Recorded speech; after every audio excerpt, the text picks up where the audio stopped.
Hi, everybody. Welcome to the Hallmarkies podcast. And today we are back talking classic Hallmark Christmas movies. This is a lot of fun. This is our third episode that we have done of this kind of series where we're talking about three different classic Christmas movies. And it's always a really fun thing to do. I am film critic Rachel Wagner. Thaddeaus is here. Hey, everybody. Glad to be back talking about Yeah. Christmas movies. Christmas in the City this time. Yes. Last time we did Whimsy. This time we're doing, Christmas in the City. And I always say that you you can't be a Hallmark heroine in the city unless you are a window designer or running a parade. And we And have someone running a parade this time. So, yeah, I think we can add working at a department store. okay. And of course, if you're Adjacent. running a Christmas tree farm, Yes, obviously. at the department store. Yes. Yeah, well, yeah, it is at a department store. So we decided, because last time we talked about, okay, everything's going to be 2012 is going to be our cutoff is what's considered classic. I was thinking that FIR CRAZY was 2012, but it's actually 2013. And then I started looking at all of the films from 2013, and there really are a lot of classics Yes. from that year. So we decided to, since it's our show, we can do whatever we want. We decided to change it to 2013 as our cutoff date. Yeah, and it works because they all predate the, Hallmark Count. actually called, naming the countdown to Christmas. Mm-hmm. So Yeah. I think it's fair. And I think they're different enough that there really is a distinction. There's this like a silliness and a style to those 2013 movies, things like Very Very Merry Mix Up and FIR CRAZY and Yeah. things that you just don't usually see now. Yeah, I agree. Mm-hmm. I agree. So Hope that's you all what we're agree going too. with. And so far, these classics episodes have been extremely popular. I think I don't know if people just enjoy talking about Hallmark Christmas movies, the classics. Especially the classics. Yeah. They've done very well. So today's gonna be fun. We are talking about Love at the Thanksgiving Day Parade, FIR CRAZY, and Call Me Mrs. Miracle, because we talked about the first Mrs. Miracle in a previous episode, our first episode. And now we're talking about Call Me Mrs. Miracle, the sequel. Mm-hmm. So it's going to be fun. So I've heard that, there may be some controversy because it's, one of the movies is Love at the Thanksgiving Day Parade. But the cover has him in a Santa suit. And of course, the end of the Thanksgiving parade is Santa Claus. So, yes. So I was recently on the Screen Drafts Christmas in July episode that they did. And I had picked Love at Thanksgiving Day Parade as one of my favorite Hallmark movies and Hallmark Christmas movies. And there was all kinds of debate. I had no idea that it would inspire. Yes. I mean, because to me, it's clearly a Christmas movie. I think that you can have Thanksgiving in the title and it still be a Christmas movie because Thanksgiving to me is part of the Christmas season. Yeah. Thanksgiving is part of the holiday season. So anything that happens on Thanksgiving can be part of Christmas, in my opinion. Yeah. And we've had so many Christmas movies that start at Thanksgiving. Mm-hmm. So, I mean, it's kind of similar. I would consider a New Year's movie to also be a Christmas movie. You definitely can, and I mean, if we look at last week when we did Boyfriend for Christmas, it starts at Christmas, but it goes pretty much most of it is after Christmas, going towards New Year's. Yeah, so, yeah. I think that again we made a decision, and we think that it's right because, like I said, the marketing for it and everything. I mean, and so much of it was more Christmassy than really Thanksgiving. So. Yeah. I mean, A Miracle on 34th Street, that's a Christmas movie. Yeah. I mean, it's all about Santa, so it's a little bit of an easier sell, but the whole thing is set during Thanksgiving season. Yep. Because they're planning for a Thanksgiving Day parade as well. So, mm-hmm. So I'm glad I fought for that one. Yes. Yeah, Did I you actually get listened to that Oh, I episode. was gonna say, did you listen to it? Yes, and I heard about all the debate. I was like, oh my, but I didn't realize that it was that it was such a bone I of know. contention for people. But you know, That and what's her name's ponytail on the Christmas Joey King's ponytail. I didn't know that was such a controversial topic because I do not like her ponytail in that movie. oh It's too tight. It gives me a headache. But wow, oh yes, yes, yeah.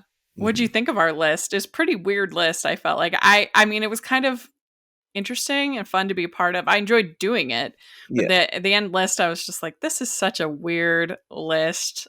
No other group would come up with the same list, No, I don't think so. But but it was fun. yeah, but I mean, there were a couple of favorites. I'm glad that Love at the Thanksgiving Day Parade was on that Hmm. list, and of course, Two Turtle Doves had to be on the list. I Yeah. mean, I would have called Total Shenanigans and Two Turtle Doves, but it's not Yeah. on that list. And I thought that Turning Christmas was gonna be vetoed because I didn't think that Dan or Alonzo liked it. So the fact that it made it through at number two, I was very surprised. Well, So I mean, it definitely is a favorite, and yeah, you it's a know, favorite of mine. But anyway, I'll put a link down if people want to check out that Screen Drafts episode. It was a lot of fun to be a part yeah, of. But fun listening as well. Love It Thanksgiving to Parade ended up being number 6 on that draft. And it is a classic directed by Ron Oliver, starring Adam Reeser and Antonio Cupo.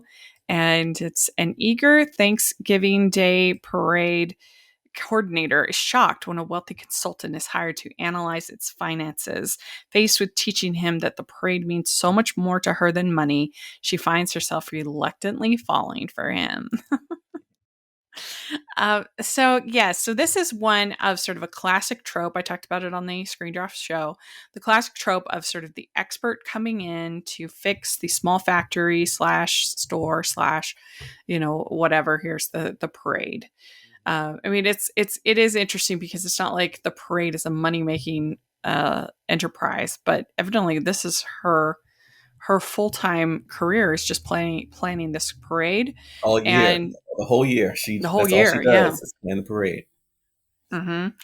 And she's very nostalgic, and she wears vintage clothing and to remind her of her mother.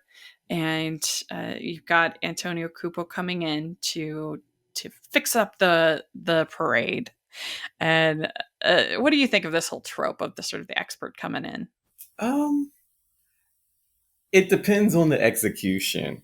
Mm-hmm. Sometimes I get a little tired of it because it's just like especially if a business is failing Uh-huh. and losing a lot of money, and the person comes in and of course the one that's running the business or whatever it is, it's like I don't want to make any changes. Well, I guess Yeah. you just want your business to close. Then I guess that's what you're saying. So but in this one, it didn't really bother me because actually I think that the parade was actually doing pretty well. So, they just wanted to see if they could do better. Mm-hmm. And so when he's like, oh, I don't really want to make any changes, um, it didn't really, that made more sense in this particular case. Yeah, when they're just unreasonable, it's frustrating.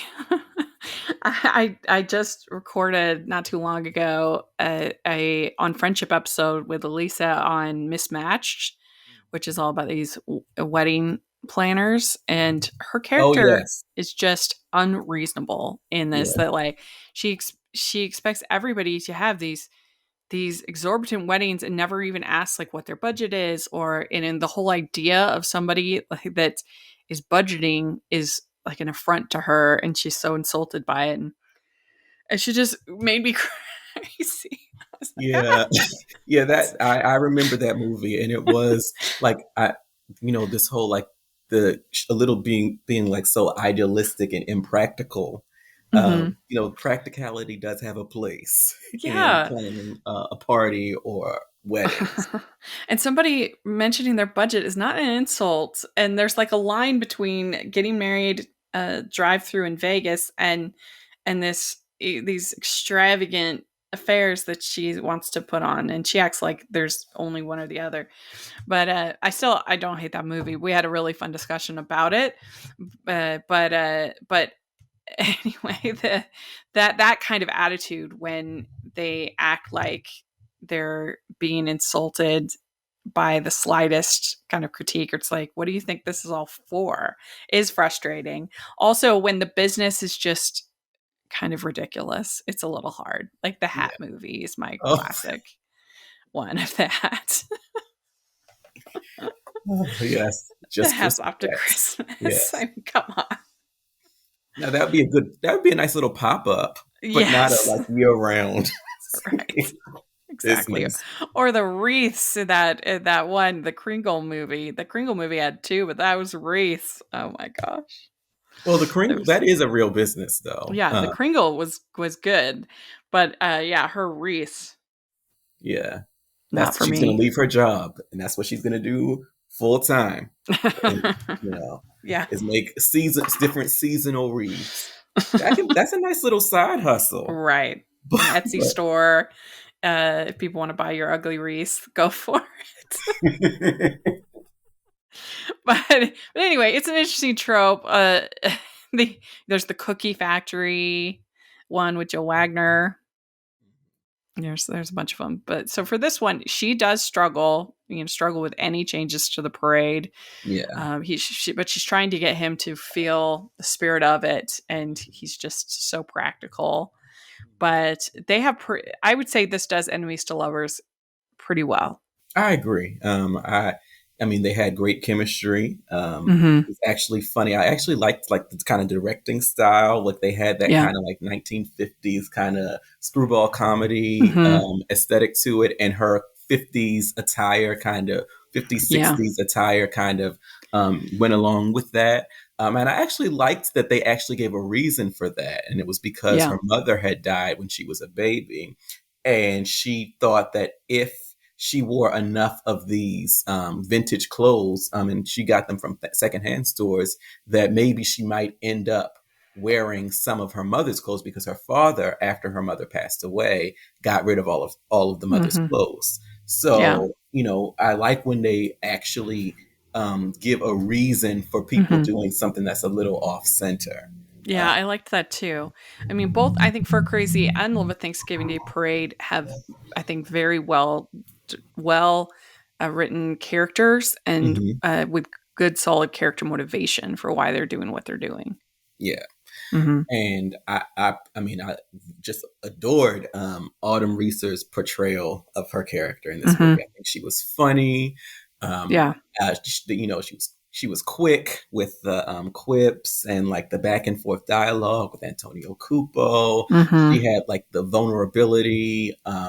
You know, like when she accepts the proposal because she thinks that it's, what happens later, their misunderstanding. Mm-hmm. Um, I just thought that she just did such a great job with this character who was a little kind of over the top, but she really kind of brought some realness to her as well. Mm-hmm.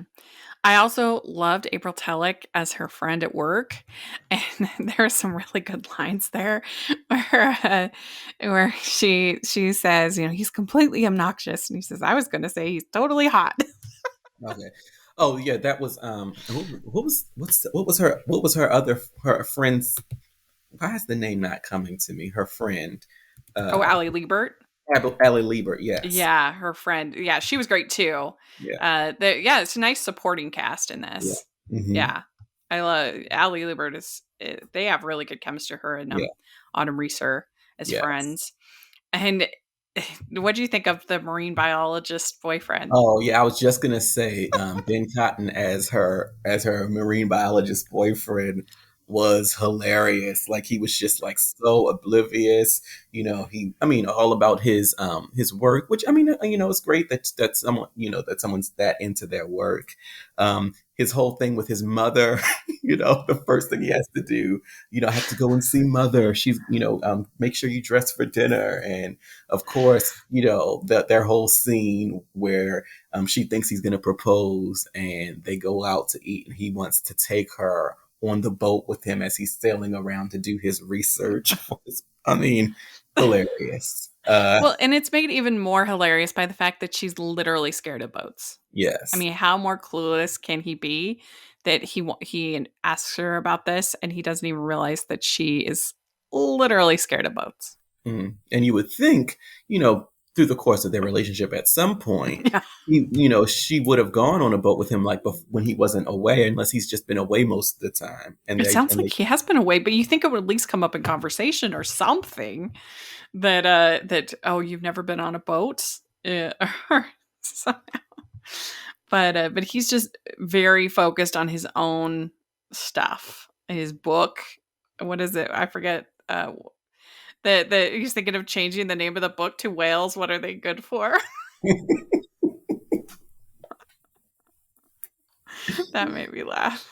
Yeah, he was just hilarious. I definitely say like one of the genuinely like funniest wrong guys we've ever had Mm-hmm. in one of these movies, and also kind of like has an endearing quality to him, and Yeah, because he's just so clueless. he's so clueless that it is it is almost charming about it. I was thinking about it that it's something similar was recently with the with Casey Manderson and the dating the Delaney's. It's Yes. just so over the top. Oh yeah, that was Bad hilarious. date. Oh my gosh. He stole that movie for me. He was so funny. I thought ridiculous. Yeah. I just watched that a couple of days ago, It and was he actually made me laugh out loud oh with yeah. how ridiculous he was. Yeah, we were joking on the recap that they needed to have a pageant of ex-husbands or bad dates because there was a lot in August. There were a lot of bad ex-husbands on Hallmark Channel or Yeah. bad dates. Hey, this is David from the Piecing It Together podcast, a podcast about movies and the movies that inspire them. For over 4 years each week, a guest and I take a look at a new movie through the lens of what other movies we think were either an influence or connect in some other way. It's a fun, unique way to discuss films that leads to a great list of other movies to check out that either explore the same themes and ideas or maybe utilize similar filmmaking techniques. Including special episodes in our side series that twist the format, we've done over 200 episodes, so there's bound to be one on a film you've been thinking about and want to dig deeper into. So check us out on all the major podcasting apps and at piecingpod.com. Yeah, we have Antonio Cupo. He says, I'm a big fan of the parade, grew up watching it, and she's very judgmental of him. Like, oh, yeah, and your Park Avenue suite, kind of a thing. Yes.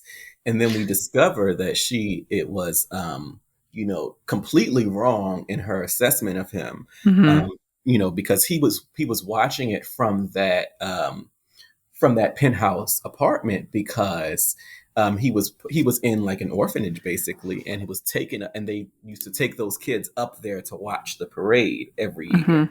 Mm-hmm. She knew that he didn't have a family, which he didn't because he was orphaned. Judgmental about him, like you said, and so it's interesting for her to when she realized how wrong she was about him, and Mm-hmm. thinking that he just grew up in like with a silver spoon in his mouth, and he Yeah.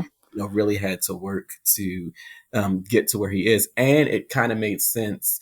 She also judged him for like not having a like a solid home. He was just traveling for his work and staying in hotels, and then when he was off work, going on vacation, staying in hotels. But Mm-hmm. if he grew up in foster care and he was kind of going from home to home, that's like the kind of life that he was used to. And so it was, and I think that Autumn Reese did a good job of kind of conveying that when she learned that was the truth of his existence. Yeah, and I think it starts to change for her once he takes her to the basketball game Hmm. at his high The school when Bulls he game. yeah, Bulls game. And also takes her to the Ronald McDonald house. And so she starts to see that there's more to him than this like stuff rich guy. Yeah. So There are some really fun set pieces though within this movie. First of Yes. all, when he sees her buying ice cream at the Yes. store. How many times she goes back and forth because she's trying to decide whether or not to get the ice cream, was hilarious. And there's she ends up with like 3 of the giant. Yes, because he sees her, and so when he gets in line, he just decides to buy an ice cream, and and so of course she decides to go back and get some, and she gets Yeah. like three of those huge cartons of ice cream. And then the Mhm. other thing in that scene was that they had previously, when they were kind of going back and forth, and he said that she was going to end up being a cat lady. And she said, "No, I don't have a Yeah. cat." And we know from the opening sequence that she does have a cat, and so she also has, several containers of cat food, and she goes and hides the cat food when he comes to the line, Yeah. so that she doesn't have to admit that she has a cat. Yeah, and he's like, "Hope you don't end up like my Aunt Helen." Yeah, yeah, It's really good. Also, we have the nutty movie night where yes, you sit in your underwear, eat peanut butter out of a jar, and watch old movies. yeah. Is that just the dream? That live in the dream? I don't know. I've never had peanut butter with my movies, but maybe I'm Yeah, missing out. yeah. I don't use. I mean, I've done peanut butter straight out the can, but not very often, and not in years. I'm more popcorn or ice cream. If I'm gonna, you know, Too. So she takes him to the best restaurant in Chicago, and it's a pizza place. But I am a little surprised they didn't go with a Chicago pizza place, Chicago style pizza. It's just like New York style pizza. That would have been, but it's like her basically like her surrogate father yeah. runs the Well, place. kind of like, yeah, because Hmm. and so they give a little backstory for that, in that, um, you know, his her father had gone to the place, because it was being held up by an attempted robbery, and her father was able to talk the guy down, and ever since Hmm. then, she and her father were given like basically free meals at the place for saving the day. Hmm. Um, and so he's basically, like you said, been like looks like a surrogate uncle for her growing up. That was her first little part-time job. And then since her father passed away, he's basically been her father figure. Yeah, and we find out that he has a 5-date rule.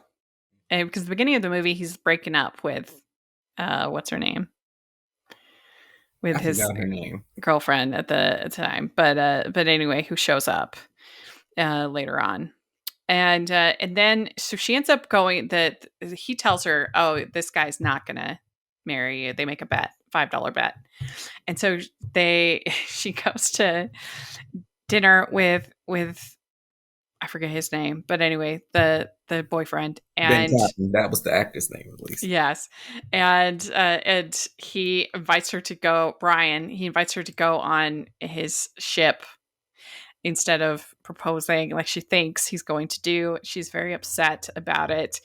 And then she ends up meeting Antonio Cupo outside, and she's like, fine, you win. And she has one glass of champagne. It's very tipsy. Yes. And she ends up doing karaoke to Blondie. Yes. And she's like, think again, bucko.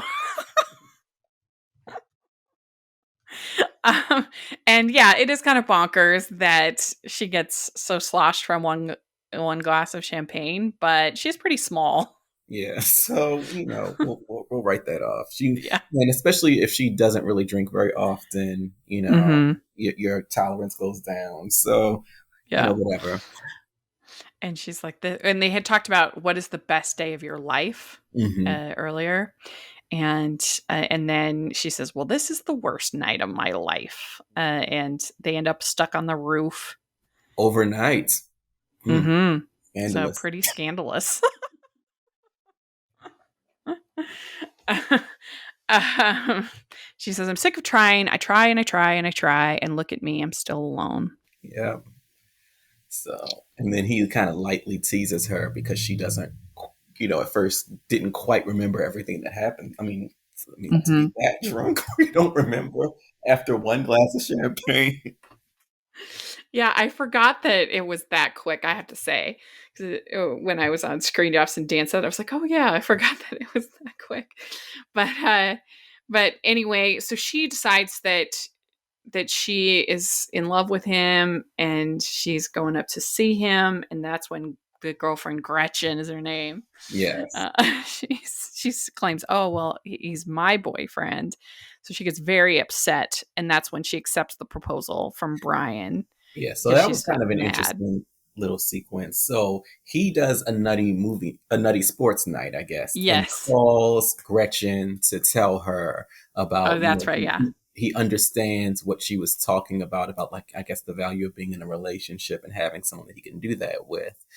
I'm not sure why he decided to call her and tell her about that when he was obviously thinking about somebody else. But to her mind, and I think a reasonable person might believe that he was actually talking about maybe wanting a second chance, and so Hmm. she flies to Chicago to be with him, and Mm, that's when Autumn Reeser comes and sees her yeah. at the hotel room. So Which is like it is a classic. I mean, Alonzo in Screen Drafts, he said that they were trying to make this a Doris Day movie, and I feel like this kind of mistake is very Doris Day classic rom com. yes, very much so. And so then she finds out that he's turning the property from the beginning of the movie into Ronald McDonald House, that he watched the parade as an orphan. And she breaks up with Brian and she sees that Henry is his name, Mhm. that Henry is the Santa. Yes. And so he proposes and she says, "This is the best day of my life." Very Yeah. cute. Their best day ever. And Dory was all saying how there's a lot of parading going on. And I actually disagree. There's really not that much of the parade. I mean, unless you count planning the parade as parading, but there's only a very little bit of actual parades going No. on. There's a lot of talking about the parade, I guess. Yes, and I guess maybe that annoyed Dory. So, I mean, I'm not like obsessed with parades, but I think they're fun enough yeah. community gathering. Uh, so I'm fine with it, but I wouldn't say if you are like Dory and don't like parades, there's really not that much parading. No, I mean it's just the only time that we actually see the parade is basically the Hmm. last like 5 minutes or so of the movie.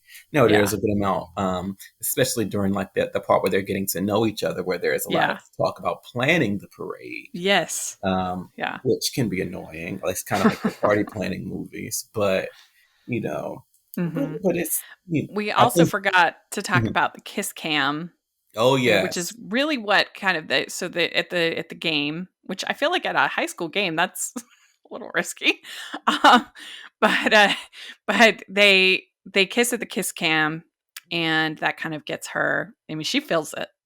She yes. can't I think deny it. they both did. They don't did. Yeah, Yes. and it was kind of funny. I think when they started making that term was when she took him to the little midnight, the like, I guess, the evening dance that where the older couples Oh got yeah, yeah, yeah, to yeah. dance and they danced together. But yeah, but the kiss was like when they really were like, okay, you know. This is it. Yeah. Well, what would you give Love and Thanksgiving Day Parade? 1 to 5 So crowns. So I'm going to give this a very high score. This was, one of the earlier ones that kind of really got me into these types of movies. I think Hmm. that like the style of the movie is pretty unique. I think that you know Autumn Reese's performance was just amazing. I think it had a great supporting cast. Their chemistry Hmm. was really really good. So I am going to give this one movie 4.75 crowns. Yeah. Well, I'm going to give it a 5. It's one of my favorites. So I love the chemistry. I love the banter. I think it's gay. Great supporting characters, like the fashion. It's just I have very few flaws with it. So Yeah, it's definitely up there among my yeah, top no question. favorites. We'd like to take a second from this episode of the podcast to celebrate our sponsor of this episode, and that is the Hallmarkies Patreon. Do you love Hallmarkies podcast? Do you want an inside scoop into what happens on the podcast?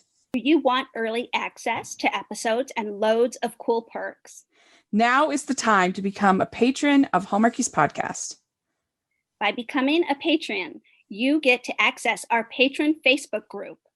You can request episodes or even be a guest on the podcast. And most importantly, any patron can join our monthly movie watch-alongs with stars like Paul Campbell, Natalie Hall, and more. It's as low as $2 a month to join in and become a special part of the Hallmarkies family. Please consider, and we will love you forever. Go to patreon.com/Hallmarkies. That's patreon.com/Hallmarkies. So the next one we're going to talk about is FIR CRAZY, and this came out in 2013. And it does have another title, as we talked about on Screen Drafts, called "Oh Christmas Tree," which is terrible. Oh, really? I'm glad they kept it FIR CRAZY. It's after a woman unexpectedly loses her job. She must work at her family's Christmas tree lot to make ends meet during the holiday season. And as I sold this on Screen Drafts, I said that the thing I like about this is that it does such a good job with character motivation. You have this woman who the tree lot took her parents away every holiday season and monopolized all of their time, including weekends. And so she developed a resentment for the Christmas tree lot. That totally makes sense, as opposed to someone who's just like her parents. It was her too. She kind of had to work and help at the Christmas tree lot. And she hates the trailer. It has all these bad memories, and she just resents it, which again totally makes sense. And so when she loses her job at the beginning of the movie, she is stuck in the spot. Plus, her father breaks his leg, and so he needs help. And so she's forced to kind of run the Christmas tree lot for the season. And as she does so, she learns to forgive her parents for not being there as much as she would have liked growing up, and learn to love Christmas and the Christmas tree lot. And really everything with Eric Johnson is pretty small, is a pretty small part of the movie. Yeah. And I think that they did a really good job of kind of showing her evolution, even by like the wardrobe. Like at first, she is just like, okay, I need to be on call 24/7 for the headhunter to like go and interview at a moment's notice. So she's dressed in business attire and heels. It was just really impractical for working in a Christmas tree lot and helping with the trees and everything. And then we gradually see her kind of wear more appropriate clothing for the Christmas tree lot. And yeah, I agree. And I think that Sarah Lancaster did a really great job with this with the character. I think that she's just a really talented actress. Overall, I think definitely one of the better performances that you're going to get in one of these movies. And actually, I agree. Pretty much in all the movies that I've seen for her, all the Hallmark movies, she's always done a really good job. So. Yeah. And we have Colin Mockery playing this grumpy, grinchy executive of the department store, and he does push it, I think, about as far as you could push it. I mean, he is really mean to these people. But I think the redemption is done well enough that it works for me. Yes. And then we have Eric Johnson as, I think his name is Foster. So I have to, of course I have to give him some support because he's another Foster. But his accent that he attempts in this movie, if anybody knows me, is that's one of my favorite things is when people try and don't completely nail the accent. I mean, this movie is supposed to be taking place in New York. His accent is more Boston-ish. It was hilarious to me. I loved it. Yeah. Yeah, I do think they have a really good skating date. So he comes by and he keeps trying to have the guts to ask her out, but then she's always doing other stuff or whatever. And he ends up buying like 4 Christmas Yes, trees. all these Christmas trees, that he keeps buying to, as an excuse to spend time with her so he can try to ask her out. Hmm. And so which was pretty funny. Yeah. And somewhat I could maybe not, but I might see myself doing something similar to that if I would, especially if you're constantly being like Hmm. interrupted or something. But So she doesn't really meet him actually until the 33-minute mark. So it's pretty late into the movie that they yeah, even meet. yeah. And he helps her get a tree in the trunk of a taxi. And we And also this, have yes, her cousin in yes, this who is really charming yeah. secondary character. Yeah, I agree. I thought, and I definitely think that he had a good charm and like humor to him. And they do like a little where we see the like an attraction between her best friend and the Hmm. cousin, which was Yeah, cool. I it was liked that. fun. I always enjoy a nice little secondary. Yeah. So yeah, you have Colin Mockery saying that the lawyers are going to fix this. He's very angry.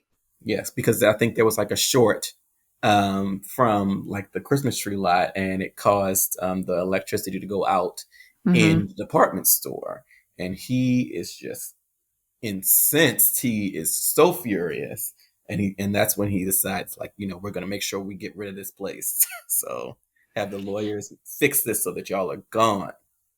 Hmm. Yeah, and she gets pizza on him at one point. She tries to tell him trees represent hope, and he's just not having it. Nope. He thinks the tree lot is driving customers away. Uh, and then he even fires. He's going to fire the guy working for him who puts some ornaments on the trees. He's like, "Did you pay for those?" It's like, yeah. Yeah. So This is another movie from this era that has almost no fake snow. yeah, which is New York at Christmas time, but I yeah. mean, and it serves a purpose actually in this case because they have no fake snow until the snow actually happens Hmm. on Christmas Eve. Right. But you just never see that now in Hallmark No, movies. you're just covered in snow the whole time. Yeah, I mean, even it doesn't even matter if you're in like in California or something. They find a way. Uh, I remember this was Lifetime, but when Natalie Hall had one set in the what's it Solving. called? You're right. Solving. Yeah, Sylvain. Yeah, and there's like snow in that one. You're like, that's Southern California. What are you doing? But we have also I thought the funny scene when the little kid comes in and he says you're old. You should know about Santa. That's funny. And we also have her bringing the tree for this couple, this married couple, and kind of we get to know about uh, their romance, um, and that's kind of a cute element. Yeah, I liked them. I think that they were, pretty charming, good actors. Um, Hmm. I like that. It's a little different. I think they did a real, they kind of focus more on her and her development, Hmm. rather than on the romance, which is like Yeah. a nice change of pace. Well, Um, and they work it in that this lady works for the mayor, so that's why she's able to get the trees. So now she has a connection to get the trees back mhm, later in the movie. So right. that's why they spend all this time. And just talking about how do you know when you're in love and everything. I also liked the transitions in this movie. It's like a little detail, but they actually kind of tried to show the city. Like there's a whole scene where you see the beatboxers dancing or whatever you call it. Um, there's a whole section where you see the beatboxers in New York, and then they end up helping her with the tree. And I sometimes you just don't see that kind of detail because usually probably because it's filmed in Vancouver, you can't. But there were nice little details that they had, I thought, in the movie. Yeah. And we forgot to mention that not only is she fired at the beginning of this movie, but she's also dumped Yes, because that's right. I mean, and he was just amazing. He was just a amazing, like sniveling Yeah. little, like Yeah. Can't we just hang out? he's just such a like a weaselly little thing. I'm like, how were you into this guy? But Yeah. he was hilarious. I really enjoyed him, and then he comes back Yeah, it and was tries funny. to.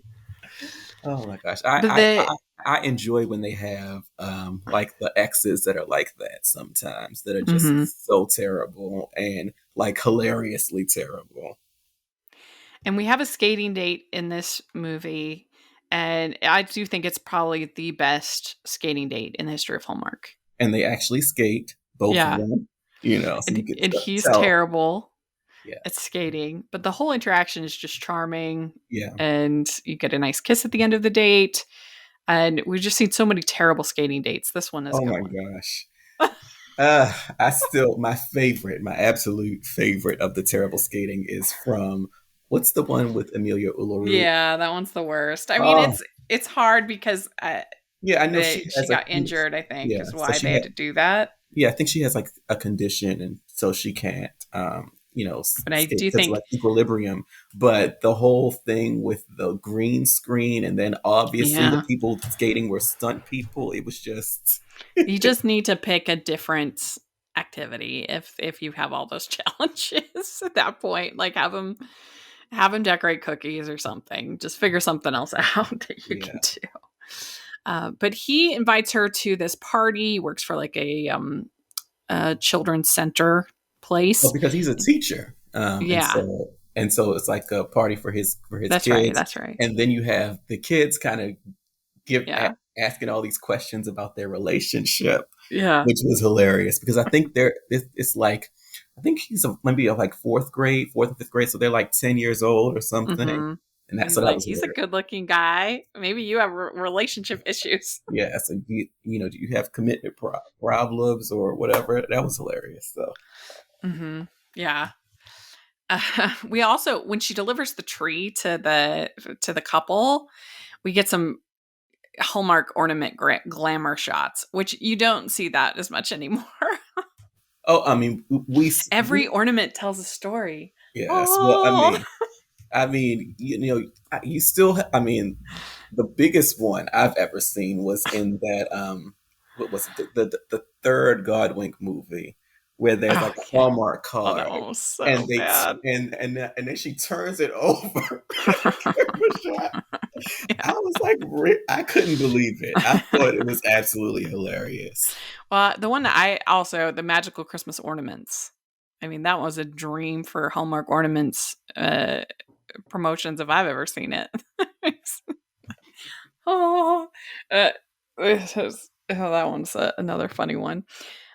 So then we have him, Colin Mockery, shutting down the Christmas tree lot, taking all the trees. The customers are upset, and he says, "I don't owe an explanation to anyone." Mm.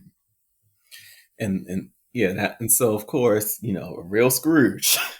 But thankfully Yeah, she has her connections and she goes home kind of feeling defeated and feeling like she let her parents down, and at this point we see that she has started to like develop an appreciation for this job and for like this her family legacy, and so so it was a really good to kind of see her come full circle, um, hmm with regards to like her family and their way of in their business.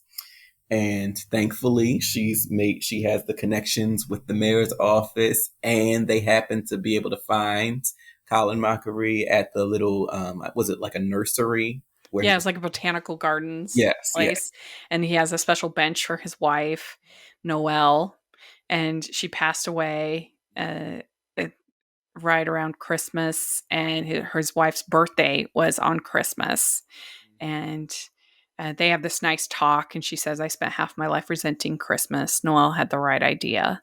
Mm-hmm. And Exactly. she basically says, like, "I don't need you to get back the tree lot, but they just have a nice conversation together, and it kind of wins him over. And by the end, he's offering her a job.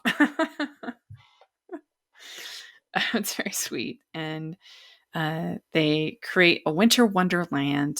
And he says, I wish Noelle was here. And that's when he says, she is here. That was very sweet. And then that we find out that Eric Johnson, he has plans for Christmas. She asks him out. And it turns out he's working like a soup kitchen or whatever. He said, Christmas comes every year, but the right person once a lifetime. And so then she's eating Chinese with her parents, and they leave, and then he shows up, and that's when because Bob encourages him to go, and it's really cute. Have a little faith. It's Christmas. Yeah, exactly. So yeah, I love this one. I think it's really good. I think it has really good characters. I think it's really warm-hearted. I think it's got a really good skating date. I like all the supplementary characters. So I mean, this is going to be another 5 for me. I think it's really strong, underrated in my opinion. I actually really enjoy this as well. At first, because I hadn't seen it in a while, I thought it was pretty standard, but it's actually pretty, like the plot is pretty different from what you typically see. You have less focus on the romance and more on like the development of the main character. I agree that the secondary characters are actually pretty interesting in this. And like I said before, I love people trying and failing with accents. It's one of my favorite things in these types of movies. So, it's still, I wouldn't say it's one of my all-time favorites, but I really enjoy it. So I'm going to give it 4 crowns. Mm-hmm. We'd like to take a second and thank our sponsor for this episode of the podcast. It's the Hallmarkies merch store. Are you looking for that perfect gift for the postable, Hardy, or Hallmarky in your life? What about getting that t-shirt or hoodie that will help you stand out at your next holiday party? Now is the time to check out the Hallmarkies merch store. Full of festive designs by artists like Jessica Miller, Carrie from Hallmark Comics, and more. You can even have more than just shirts, but totes, cell phone cases, notebooks, mugs, and more. And it isn't just Hallmark. We have designs for Anna Green Gables, Man from Snowy River, The Nanny, and more. Every purchase at the merch store goes to help support the podcast and allows us to make the great content you know and love. There are frequent sales, so go to tpublic.com/stores/Hallmarkies or see the link in the description. That's tpublic.com/stores/Hallmarkies. Last one we're going to talk about is called Call Me Mrs. Miracle. This is a sequel to Mrs. Miracle, Debbie And it McComber. also has a different title as well. It also has a Miracle in Manhattan. Is the other title. That's interesting. I didn't see that on the IMDb, but yeah, it's a little bit hard to find. I have the DVD, so that's what I watched, and it was really funny watching the DVD because there were seriously like 10 trailers before this, which you usually don't see on these kind of TV movie DVDs. But yeah, it was just, I don't know, it was just interesting. This came out in 2010. So I found it on streaming under the name Miracle in Manhattan. That was how I found it. You found it on like YouTube? I think so. I forgot where it was, but it was. And then, but like I said, yeah, it was under the name Miracle in Manhattan. It wasn't Call Me Mrs. Miracle, which was the name that I remember seeing it. But I think I saw it somewhere else, and maybe I can't remember. But I just know that I've seen it under both titles. Yeah, and we're having an Eric Johnson love fest because he's in this as well. Yes, this is his. I think this is probably the first Hallmark movie he's been in. I think this came out first. It was like 2011. I want to say 2010. So this came on. Okay. Yeah, and I mean, I don't even know what else he's in. He was in the 50 Shades movies, but and so he was also in the last Hallmark movie he was in was the one with Autumn Reeser actually, and it was, I forgot what it was called, but it was a Valentine's one, right? Yes. Oh, I like that one. Yeah, I forget Valentine Ever After. Right, and that I think was a good one. I think that was just before we lost him to 50 Shades. We need to get him back. Come back, Eric. Well, in this sequel, it's, of course, got Mrs. Miracle back, and it's a family-owned department store struggling to sell toys during the holidays when a mysterious employee shows up and begins to work miracles. So we have the lead character, Holly, played by Jewel State, that is taking care, raising her nephew. Her brother is a widower and is overseas and in Iraq or wherever, and she's taking care of his son Gabe, and she is very stressed out. She's got she works for. We'll talk more about it, but she works for Cruella de Vil, basically. Yes. She wants to be a fashion designer, but she's working as a media marketing consultant for this fashion designer. It's a very old school idea of a department store. The dad is the head, and you have his son, played by Eric Johnson, that is running the toy department, and he passed on the Intellatron, the big toy of the season. Yes, it was like this movie's Tickle Me Elmo. Every kid wants the Intellatron. Yes. And he says, no, we want to focus on old school toys, which, I can appreciate his, idealism. But he's very fortunate with what ended up happening to the Intellatron. Yeah, it's true. He really is. Yeah, that it ends up backfiring big time. And literally getting all heated up and everything, and they're having recalls, and so he does get fortunate in that regard. They start to explode, which was hilarious when they said that these toys would explode. I was like, yeah. Yes, and so let's talk about Lauren Holly as her Cruella de Vil boss. Like, she is so over the top. She was hilarious. I loved it. And she could do a horrible boss. We saw that in My Summer Prince as well. With Taylor Cole. Mm-hmm. Yes, but this was even more over the top than that one. She's just so mean. And then, when I loved her in her little segments when she would go on the Home Shopping channel, and she was like, she would kind of, talk about, I guess, normal sized women and like why, they may want to wear this dress, but, or, just all these like little shady comments that she was making that. Yeah. We all want to look like we stepped off the cover of Vogue, as unlikely and delusional as that sounds. So she's trying to promote this idea of Holly is trying to promote this idea of the reversible black dress. Yes. And she's like, it's not a horrible idea. It's not awful.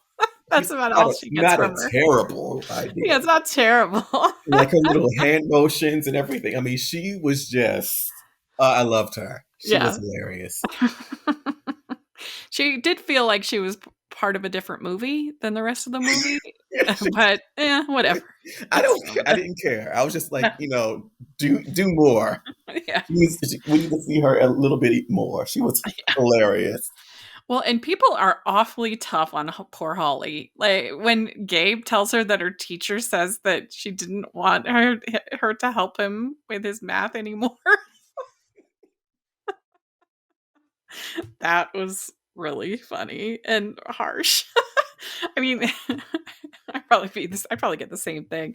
And then it was like, help me in quotations too. Yeah. But yes, and then we have Eric Johnson and his dad are not getting along. And we have Mrs. Miracle shows up as an employee at the Finley's department store, and she starts her busybody matchmaking, and particularly with this woman Gloria, who used to know Finley Sr. Well, But she was also an employee at mhm. she was an employee at the store, and they're She's been an both employee for widows. 30 years. Hmm. And I feel like that was a slightly different plot than you would see now. Like Yeah. a character like Gloria and the way that she kind of match makes with the two of them was a little different. I don't know. Hmm. And probably one of Hallmark's first interracial relationships, Hmm. since And Gloria was Hispanic. she brings Ropo Vieja is her way of connecting with Gloria, and they talk, and she's just always manipulating that they're all at the same places, and she gets Finley Sr. to give Gloria a ride home one Hmm. night in his limo. Leaving Finley Jr. without That's a right. ride, And because and that's how, and she suggests that he walks, and he runs into Holly, mhm, and again. yeah, and the one thing I thought was really weird was when they tried to have Mrs. Miracle's voice in the toy dog. Yeah. That Oh was a little yes. much. Like what was it, finding your soulmate or your love of your life, you have to be open or something Hmm. that that it says, and then he shows up. Hmm. It's very fun. I mean, it was a little silly, but I'm okay.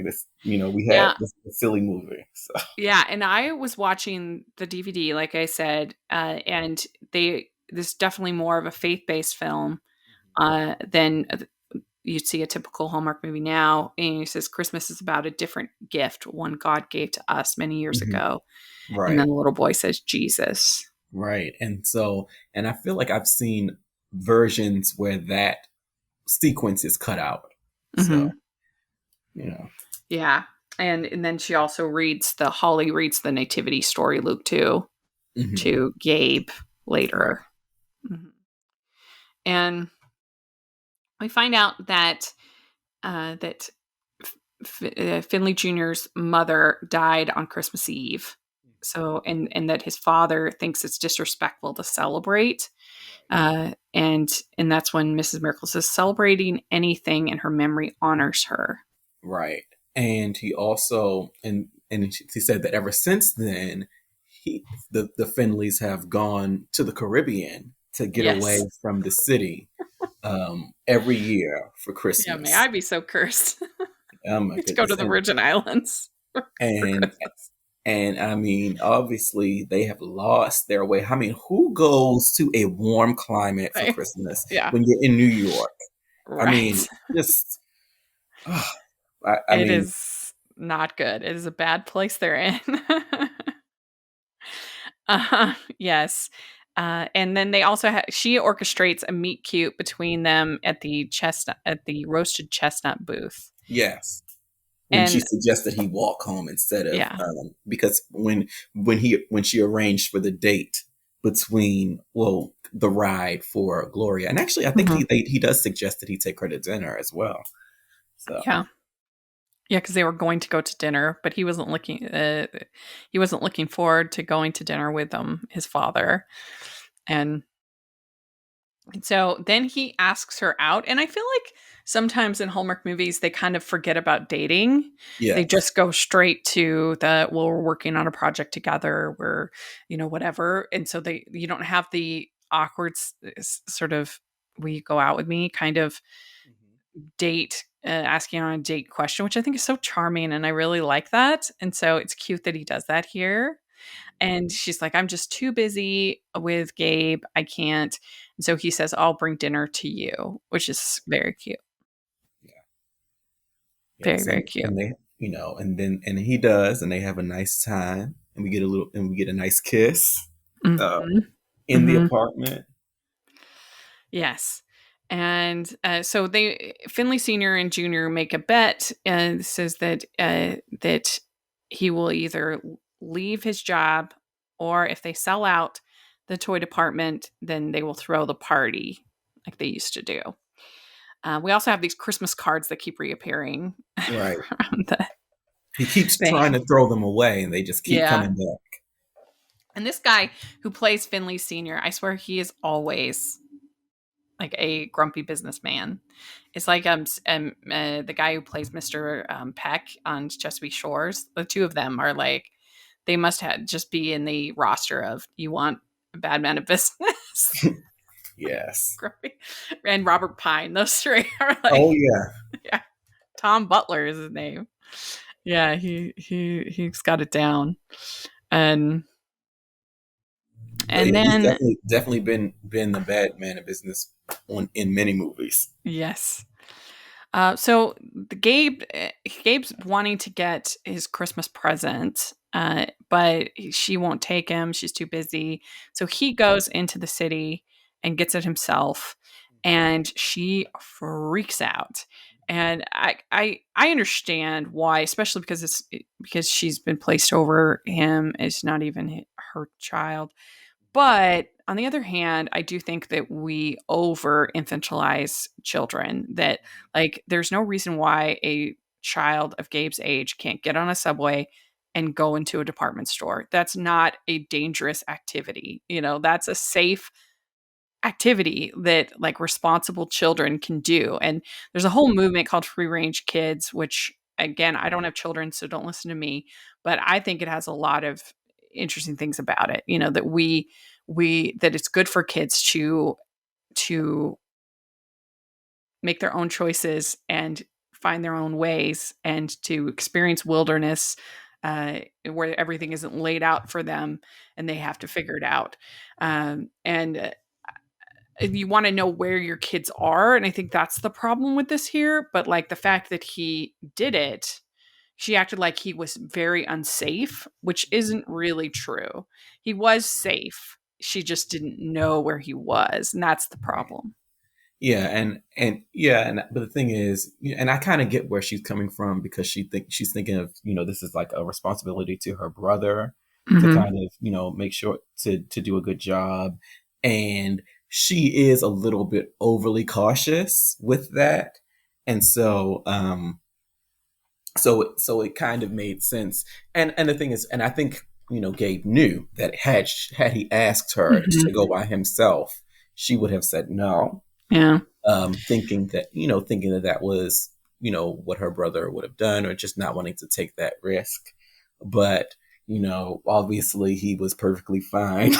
Yeah, I just wish because you don't want to make children feel scared of their environment. Like everything was safe except for the fact that she didn't know what he was doing. And so that's the problem. And, you wish that she had kind of addressed it on that level. You need to tell me where you're going. You need to tell me what's happening. But she was obviously upset, and I don't think it's out of the realm of possibility for somebody in that situation that was scared, that didn't know where her child was, to be that upset. So I get it, but I do think sometimes we over infantilize our children, and so. But again, easy But for it me was to more, say that because I and don't I have think, children. but also I think it's more understandable for her, because because he's not her child, and Yeah. it seems like it's relatively new for him staying with her. Right. So Yeah. she has less of an understanding of what he can and can't handle on his own. Mm-hmm. Yeah. And so then they have Mrs. Miracle on the news about the Intellitron, and she says, well, if you come down to Finley's, we are giving a portion of the receipts to families that that are in the military. And so then we get tons of people coming. They're selling out because of this promotion. And that's when we also see Holly reading Luke 2 and to Gabe, and Gabe gives her a music box, which is so sweet. He was a cute little kid, I thought. Yeah, and I thought he did a good job. I think so too. And then Gabe's dad shows up before Gabe's dad shows up, Finley Sr. gives Finley Jr. A train set that his mom Yes. had bought him years before. Yes. It's very sweet. he had gotten the train the year that the mother had passed away, and he just never got around to actually giving the little boy the train set. Mm-hmm. Which, Very sweet. but I'm And like, so, the boy's mother just died. Give him the train set. yeah, yeah, it's true. Uh, and so then Gabe's dad shows up, and And they're Finley sold Jr. out. They're They're sold out. sold There's out, but nothing. he There's no toys. gives him the train Yeah, set. gives him the train set. Mm-hmm. And then they have the employee party, and then you get the reunion with Gabe and his dad, which is Mhm. very sweet. Yes. Hallmark loves a soldier reunion. Yes, it definitely was very nice, and I actually liked how um when Finley Jr. sees them all together, and he's like, oh, who is this guy? And then like realizes, oh, that's her brother, kind of thing. That was kind of funny and relatable. Mm-hmm. Yeah. Yeah. And then earlier they had played Monopoly, and she talks about, because she's a designer, talked about a lucky thimble. Right. And so then he gives her the lucky thimble necklace, which is Hmm. cute. Yeah. And he'd invited, he's like, come out to the Christmas party and everything. And Mrs. Miracle says, you prayed your father would be home for Christmas. And your Christmas wish was granted to Yeah. Gabe. Very cute. And she says she has to move on. There's other little boys and girls that need her. Right. So a nice little goodbye. Mm-hmm. Uh, Yeah. So I don't think that this is quite as good as the first Mrs. Miracle. I agree. I think that one was the best of the whole Mrs. Miracle / Mr. Miracle, Mm-hmm. series of movies. Yeah. This one was pretty good. Mm-hmm. I enjoy it. Like, how many crowns would you give it? I'd probably give it 4. Yeah. I Yeah, think it's pretty. I'd say about the same. Maybe I might do 4.25. I did really Yeah. enjoy it. Um, Lauren Holly as the over the Yeah. top boss She does gives elevate it it. gives it some extra points. I liked the Eric Johnson and Jewel State together. I think they had pretty decent chemistry. And yeah, and you do get a nice epic quit when she quits working because she's got to go find Gabe. Right. Yeah. She. And I mean, she definitely is one that she overreacts a lot in this movie, but I think they do a good job of kind of establishing her as a type of anxious personality Mhm. that would act that way, because sometimes you have these characters that seem pretty reasonable most of the time, and then they have these epic quits and these like overreactions that just come out of nowhere. But when you actually take the time to establish someone as like an anxious, very emotional type of person, then those type of reactions actually work and make sense for the Well, character. in both of these Mrs. Miracle movies are really good about giving equal character time and character development to both Hmm. leads. Right. Yeah. It's not just and in some ways on both of them, the male is almost more the lead character Hmm. than the I female definitely think almost, in the first one, I think for sure. he was more the lead. Hmm. In this one, I think it was pretty equal. Pretty equal. Yeah. But it's actually even with, I think, even in the first one, you know pretty balanced, maybe slightly more towards the male the hero. Hmm. And then you also have movies like FIR CRAZY, where it's pretty much her story, and Yeah. he's kind of like a supporting character in the story, which works, especially if you have a talented lead actress Hmm. that like Sarah Lancaster, who did a Hmm. wonderful job. This one, like you said, about equal. I think that they did a really good job. And I liked their chemistry. I enjoyed Doris Roberts again. Um, I think that the first one was a bit more grounded, and I think did a better job with like we talked about, like balancing the lighter moments with the more dramatic kind of heartfelt moments. I think that the first one did a better job of that. This one, I mean, it's decent, but it was a sillier movie Yeah. overall, Yeah.